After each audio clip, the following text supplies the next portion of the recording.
എന്തൊക്കെയുണ്ട് വിശേഷം? സുഖമല്ലേ എല്ലാവർക്കും? അപ്പോൾ ഫുഡൊക്കെ കഴിച്ചോ? ഞാൻ ഫുഡൊക്കെ കഴിച്ചു. അപ്പോൾ നമുക്ക് വീഡിയോയിലോട്ട് പോയാലോ? ഇന്നത്തെ വീഡിയോ നിങ്ങൾക്ക് എല്ലാവർക്കും ഇൻട്രസ്റ്റ് ഉള്ള ഒരു ടോപ്പിക്കാണ്. അതായത് നമുക്ക് ഒരു എക്സ്പീരിയൻസ് ഇല്ലെങ്കിലും ഒരു ജോബ് എങ്ങനെ ക്രാക്ക് ചെയ്യാം എന്നുള്ളൊരു വീഡിയോ ആണ് കേട്ടോ ഞാൻ ഇന്ന് ചെയ്യുന്നത്. നിങ്ങൾക്ക് എല്ലാവർക്കും ഈ ഒരു ടോപ്പിക്ക് യൂസ്ഫുൾ ആയിരിക്കും ഞാൻ വിചാരിക്കുന്നു. അപ്പോൾ നമുക്ക് വീഡിയോയിലോട്ട്. അപ്പോൾ ആദ്യത്തെ പോയിന്റ് എന്താണെന്ന് നോക്കാം. ആദ്യത്തെ പോയിന്റ് എന്ന് പറയുന്നത് നിങ്ങളുടെ സ്കിൽസ് എന്തൊക്കെയാണെന്നുള്ളതിൽ നിങ്ങൾക്ക് ഒരു അവയർനെസ് ഉണ്ടായിരിക്കണം കേട്ടോ. സ്കിൽസ് എന്ന് പറയുമ്പോൾ എന്താണെന്ന് വെച്ചാൽ നിങ്ങൾക്ക് ചെയ്യാൻ പറ്റുന്നതാണ് സ്കിൽസ് എന്ന് പറയുമ്പോൾ. നോളജും സ്കിൽസും തമ്മിൽ നല്ല വ്യത്യാസമുണ്ട് കേട്ടോ. ഇപ്പോൾ BCom ആണ് നമ്മൾ പഠിച്ചത്. അപ്പം അതിൽ നമ്മൾ ഒരുപാട് സബ്ജക്റ്റ് പഠിക്കുന്നുണ്ടാവും അല്ലേ. ഫൈനാൻഷ്യൽ അക്കൗണ്ടിങ് ഉണ്ടാവും, മാർക്കറ്റിംഗ് ഉണ്ടാവും, എക്കണോമിക്സ് ഉണ്ടാവും. ഇതിൽ നിങ്ങൾ പഠിച്ചതൊക്കെയാണ് നിങ്ങളുടെ നോളജ് എന്ന് പറയുന്നത്. പക്ഷേ നിങ്ങൾക്ക് എന്തൊക്കെ പ്രാക്ടിക്കലായിട്ട് ചെയ്യാൻ പറ്റും. ഇപ്പം ഫൈനാൻഷ്യൽ അക്കൗണ്ടിങ് നമ്മൾ പഠിച്ചിട്ടുണ്ടാവും. അപ്പം അക്കൗണ്ടിങ് സ്റ്റേറ്റ്മെൻറ്റ്സ് ഒക്കെ ചെയ്യാൻ വേണ്ടിയിട്ട് നമുക്ക് അറിയുന്നുണ്ടായിരിക്കും. പക്ഷേ അത് നമ്മളുടെ എന്താണ് നോളജാണ്. അപ്പോൾ അത് പ്രാക്ടിക്കലായിട്ട് അത് നമ്മൾ ചെയ്യില്ലേ, ഒരു പ്രാക്ടിക്കൽ ഡാറ്റ വെച്ചിട്ട് നമ്മൾ ചെയ്യുമ്പോൾ അതാണ് സ്കിൽ എന്ന് പറയുന്നത്. എക്സാമ്പിൾ പറയുമ്പോൾ നമുക്ക് സോഫ്റ്റ് സ്കിൽസ് ഒക്കെ ഉണ്ടല്ലോ, മൈക്രോസോഫ്റ്റ് സൂട്ട്, അതായത് എക്സൽ, പവർ പോയിന്റ്, ഇതൊക്കെ ഇല്ലേ, അതെ, വേർഡ്, ഇതൊക്കെ വന്നിട്ട് നമുക്ക് സ്കിൽസാണ്. അതേപോലെ കമ്മ്യൂണിക്കേഷൻ സ്കിൽസ്, നമുക്കിപ്പം ഇംഗ്ലീഷിൽ കമ്മ്യൂണിക്കേഷൻ സ്കിൽ നന്നായിട്ടുണ്ടെങ്കിൽ വേറെ ലാംഗ്വേജ്, ഹിന്ദി, ഇംഗ്ലീഷ്, തെലുങ്കു, കന്നഡ, തമിഴ്, അങ്ങനെ എക്സ്ട്രാ ലാംഗ്വേജ് നമുക്കറിയാം. അതൊക്കെ വന്നിട്ട് നമ്മളുടെ സ്കില്ലാണ്. അപ്പം നമ്മൾ പഠിച്ചിട്ടുള്ള കാര്യങ്ങൾ എന്താണെന്ന് വെച്ചാൽ അത് നമ്മളുടെ നോളജാണ്. പക്ഷേ നമുക്കത് ചെയ്യാൻ പറ്റുമെന്നുണ്ടെങ്കിൽ, ഇപ്പം ഇംഗ്ലീഷ് നമ്മൾ പഠിച്ചത് കൊണ്ട് ഇംഗ്ലീഷ് കമ്മ്യൂണിക്കേറ്റ് ചെയ്യാൻ പറ്റണമെന്നില്ല. പക്ഷേ ഇംഗ്ലീഷ് പഠിക്കുന്നത് നമുക്ക് നോളജും അതേപോലെ ഇംഗ്ലീഷ് കമ്മ്യൂണിക്കേറ്റ് ചെയ്യുന്നത് നമ്മളുടെ സ്കിൽസുമാണ്. അപ്പം നമ്മളുടെ അടുത്തുള്ള സ്കിൽസ് എന്തൊക്കെയാണെന്നുള്ളത് നമുക്ക് നന്നായിട്ട് ഒരു അവയർനെസ് ഉണ്ടായിരിക്കണം. അതാണ് ആദ്യത്തെ പോയിന്റ്. പിന്നെ അതിൽ തന്നെയുള്ള പോയിന്റ്, മാക്സിമം നിങ്ങളൊരു കരിയർ സെലക്ട് ചെയ്യുമ്പോൾ നിങ്ങൾക്ക് ഇഷ്ടമുള്ള ഫീൽഡ് തന്നെ സെലക്ട് ചെയ്യാൻ നോക്കുക. പിന്നെ ഒരു 4-5 ഇയേഴ്സ് വർക്ക് ചെയ്തിട്ട് നമ്മളത് സ്വിച്ച് ഓവർ ചെയ്യേണ്ട ഒരു അവസ്ഥ ഉണ്ടാവാതിരിക്കാനാണ് ആദ്യം തന്നെ നിങ്ങൾക്ക് ഇഷ്ടമുള്ള കരിയറാണ് വെച്ചാൽ, നിങ്ങൾക്ക് എല്ലാവർക്കും പഠിക്കുമ്പോൾ ഒരു ഡ്രീം ഉണ്ടാവുമല്ലേ, നമ്മൾ ഈ ജോബിലാണ്, ഈ പ്രൊഫഷനിലാണ്, ഈ ഇൻഡസ്ട്രിയിലാണ് വർക്ക് ചെയ്യുന്നതെന്ന്. അപ്പം അങ്ങനെ ഒരു ഇൻഡസ്ട്രി ഉള്ള, അങ്ങനെ പാഷനുള്ള ഒരു ഇൻഡസ്ട്രിയിൽ ഫോക്കസ് ചെയ്യാനായിട്ട് എപ്പോഴും ശ്രമിക്കുക കേട്ടോ. അപ്പം ആദ്യത്തെ പോയിന്റ് എന്തായിരുന്നു, നമ്മളുടെ സ്കിൽസ് വന്നിട്ട് നമ്മൾ നന്നായിട്ട് അവയർനെസ് ഉണ്ടായിരിക്കണം. നമുക്ക് എന്തൊക്കെ ചെയ്യാൻ പറ്റുമെന്നുള്ളതിൽ നമുക്ക് ഒരു അവയർനെസ് എന്ന് പറയുന്നത്, നമുക്ക് ഒരു എക്സ്പീരിയൻസും ഇല്ലെങ്കിലും നമ്മളെ കൊണ്ട് പറ്റാവുന്ന എക്സ്പീരിയൻസ് നമുക്ക് ഗെയിൻ ചെയ്യാം. ഇപ്പം നമുക്ക് ഓൺലൈനായിട്ട് ഒരുപാട് ഫ്രീ കോഴ്സസും കാര്യങ്ങളൊക്കെ ഉണ്ട് അതിന്, ഇല്ലെങ്കിൽ ഇന്റേൺഷിപ്പ്, പ്രൊജക്ട്സ്, അങ്ങനെയൊക്കെ ചെയ്തിട്ട് നമുക്ക് അറ്റ്ലീസ്റ്റ് ഒരു എന്തെങ്കിലും ഇന്റേൺഷിപ്പിലോ പ്രൊജക്ട്സിലൊക്കെ നമുക്ക് വന്നിട്ട് എക്സ്പീരിയൻസ് ഉണ്ടാക്കിയെടുക്കാം. ഓക്കെ, അപ്പം അതാണ് രണ്ടാമത്തെ പോയിന്റ് എന്ന് പറയുന്നത്. നമ്മളെ കൊണ്ട് പറ്റുന്ന, ഇപ്പം നമ്മൾ ഉടമി, അലിസൺ, അങ്ങനെയുള്ള ഇതിലൊക്കെ നമുക്ക് പ്രൊജക്റ്റ് ചെയ്യാനും ഇന്റേൺഷിപ്പിന്റെ കോഴ്സസും ഓൺലൈൻ കോഴ്സസൊക്കെ ഉണ്ടാവും. അപ്പം അത് നമുക്ക്, നിങ്ങൾക്ക് ആർക്കെങ്കിലും താല്പര്യം ഉണ്ടെങ്കിൽ ഞാൻ ഡിസ്ക്രിപ്ഷനിൽ കൊടുക്കാം. അപ്പം അങ്ങനത്തെ ഇന്റേൺഷിപ്പോ അല്ലെങ്കിൽ ഫ്രീ ഇന്റേൺഷിപ്സ് ഒക്കെ ഇല്ലേ, അപ്പം പഠിച്ചു കഴിഞ്ഞാൽ ഡയറക്റ്റായിട്ട് ജോബ് അപ്ലൈ ചെയ്യാണ്ട് ഏതെങ്കിലും ഒരു ഇന്റേൺഷിപ്പിലൊക്കെ ജോയിൻ ചെയ്തിട്ട്, ഇപ്പോൾ കുറേ കമ്പനീസ് നമ്മുടെ നാട്ടിലായാലും പുറത്തായാലും കുറേ കമ്പനീസ് നമുക്ക് ഇന്റേൺഷിപ്പ് പ്രൊവൈഡ് ചെയ്യുന്നുണ്ട്. പെയ്ഡ് ഇന്റേൺഷിപ്പും ഉണ്ടാവും, ഫ്രീ ഇന്റേൺഷിപ്പ് ഉണ്ടാവും. പെയ്ഡ് എന്ന് പറയുമ്പോൾ നമ്മൾ അങ്ങോട്ട് പെയ്ഡ് ചെയ്തിട്ട് നമുക്കൊരു എക്സ്പീരിയൻസ് ഗെയിൻ ചെയ്യാൻ വേണ്ടിയിട്ട് ചില കമ്പനീസ് പ്രൊവൈഡ് ചെയ്യുന്നുണ്ട്. ഇല്ലെങ്കിൽ നമ്മൾ ചെയ്യുന്ന വർക്കിന് അവർ നമുക്ക് പേയ്മെന്റ് തന്നിട്ട് ഇന്റേൺഷിപ്പ് ഉണ്ട്. ഇനി ഇത് രണ്ടും അല്ലാണ്ട് ഫ്രീ ആയിട്ട് നമുക്ക് ഇന്റേൺഷിപ്പ് തരുന്ന ഫേംസും ഉണ്ട്. ഓക്കെ, അപ്പം അതാണ്.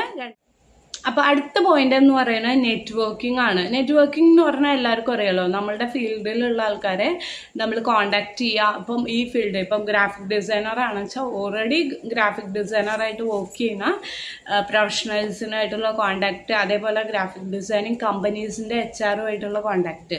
അതിന് ബെസ്റ്റ് എന്ന് പറയുമ്പോൾ, എൻ്റെ പേഴ്സണൽ എക്സ്പീരിയൻസ് ഞാൻ പറയുകയാണെന്ന് വെച്ചാൽ അതിന് ബെസ്റ്റ് വന്നിട്ട് ലിങ്ക്ഡിൻ ആണ് കേട്ടോ.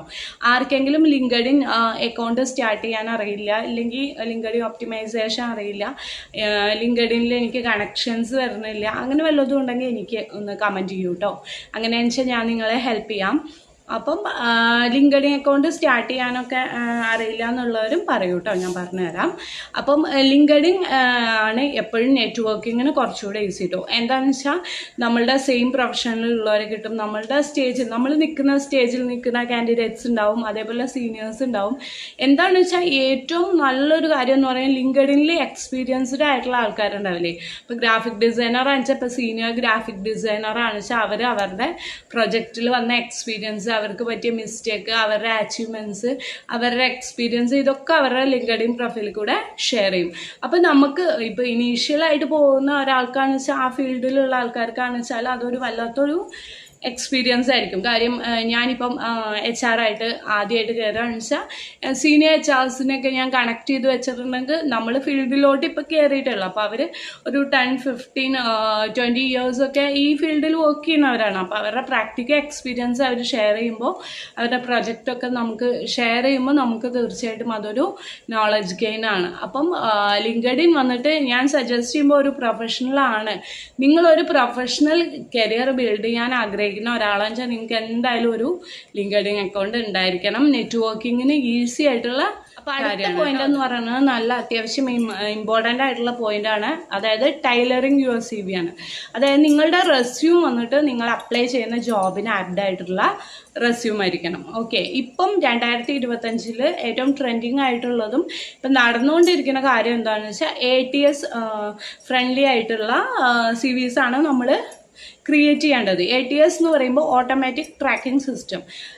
ഇപ്പോൾ ഈ ഒരു 2025 എങ്ങനെയാണെന്ന് വെച്ചാൽ 90% കമ്പനീസും ATS ഫ്രണ്ട്ലി ആയിട്ടുള്ള റെസ്യൂംസ് ആണ് അക്സെപ്റ്റ് ചെയ്യുന്നത്. അതായത് HRൻ്റെ കയ്യിലോട്ട് ഇപ്പോൾ ഗ്രാഫിക് ഡിസൈനറിൻ്റെ ഒരു പോസ്റ്റാണ്, അപ്പം അതിന് വന്നിട്ട് 100 CVs വന്നു വെച്ചാൽ 100 CVസും HR ഇരുന്നിട്ട് ഫിൽട്ടർ ചെയ്യാൻ പറ്റില്ല. ഓക്കെ, പ്രാക്ടിക്കാലിറ്റി ബുദ്ധിമുട്ടുണ്ടാവും.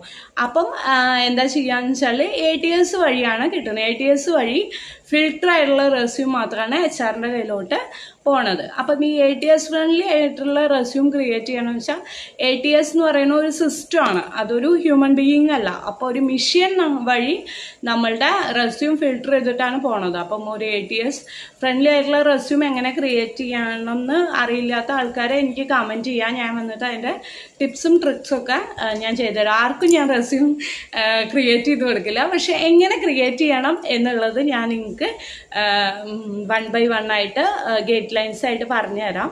അപ്പോൾ ആർക്കെങ്കിലും താല്പര്യം ഉണ്ടെങ്കിൽ എന്നെ കോൺടാക്ട് ചെയ്യാം കേട്ടോ. അപ്പം ഇപ്പോൾ 2025 റെസ്യൂം എന്നുള്ളത് ഭയങ്കര ഇമ്പോർട്ടൻ്റ് ആണ്.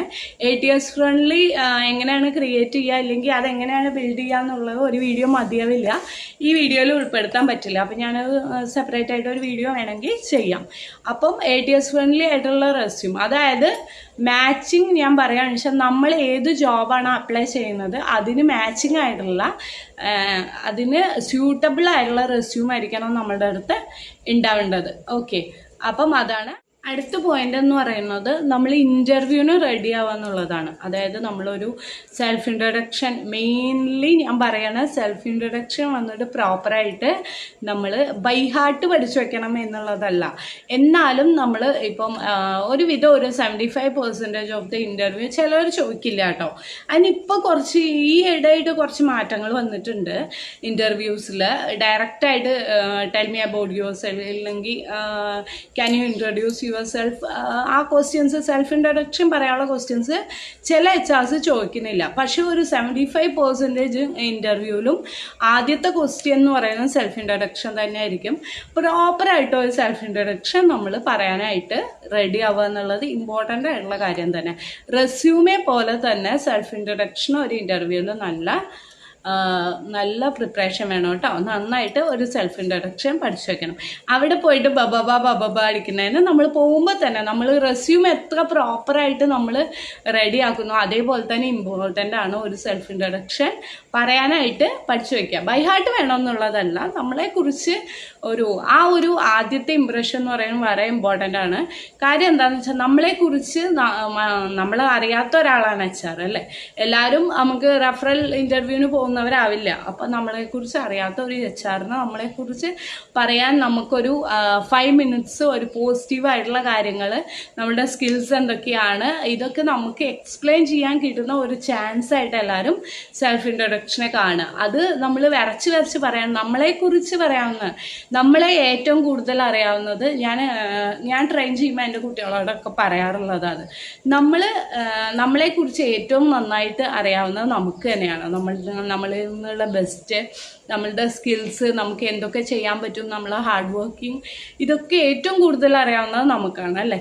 അപ്പം ആ ഒരു സെൽഫ് ഇൻട്രൊഡക്ഷൻ പറയാനുള്ള ഒരു ചാൻസ് നമ്മളെക്കുറിച്ച് നമുക്ക് തന്നെ പോസിറ്റീവായിട്ട് വേറൊരാളോട് പറയാൻ കിട്ടുന്ന ഒരു ചാൻസ് ആയിട്ട് എല്ലാവരും എടുത്തിട്ട് നന്നായിട്ട് സെൽഫ് ഇൻട്രൊഡക്ഷനും കൂടി പിച്ച് ഔട്ട് ചെയ്യുക കേട്ടോ. അതൊന്ന് നന്നായിട്ട് പഠിക്കുക. ബൈഹാർട്ട് പഠിക്കണമെന്നൊന്നുമില്ല കേട്ടോ. നമ്മളെക്കുറിച്ച് അറിയാവുന്ന കുറച്ച് കാര്യങ്ങൾ നമ്മൾ പറയുന്നു. അത് ആ ജോബിനനുസരിച്ച് വേണം നമ്മളായിട്ട് അതിനെക്കുറിച്ച് പറയാൻ കേട്ടോ. അപ്പം എങ്ങനെയാണ് പ്രോപ്പറായിട്ട് ഒരു സെൽഫ് ഇൻട്രൊഡക്ഷൻ എങ്ങനെയാണ് പറയേണ്ടതെന്നുള്ള ഒരു വീഡിയോ ഞാൻ ചെയ്യാം. അപ്പം ഇത്ര പോയിന്റ്സ് ഒക്കെ ഉള്ളൂ കേട്ടോ. ഇതൊക്കെ നിങ്ങൾ പ്രോപ്പറായിട്ട് ഒന്ന് 1 by 1 പ്രോപ്പറായിട്ട് ചെയ്ത് കഴിഞ്ഞിട്ടുണ്ടെങ്കിൽ നിങ്ങൾക്ക് എക്സ്പീരിയൻസ് ഇല്ലെങ്കിലും ഫ്രഷർ ആണെങ്കിലും കൂടിയിട്ട് നിങ്ങൾക്ക് ജോബ് കിട്ടാൻ ഒരു 90% ചാൻസ് ഉണ്ട്. ഓക്കെ, അപ്പോൾ അടുത്ത വീഡിയോയിൽ കാണാം. ടാറ്റാ.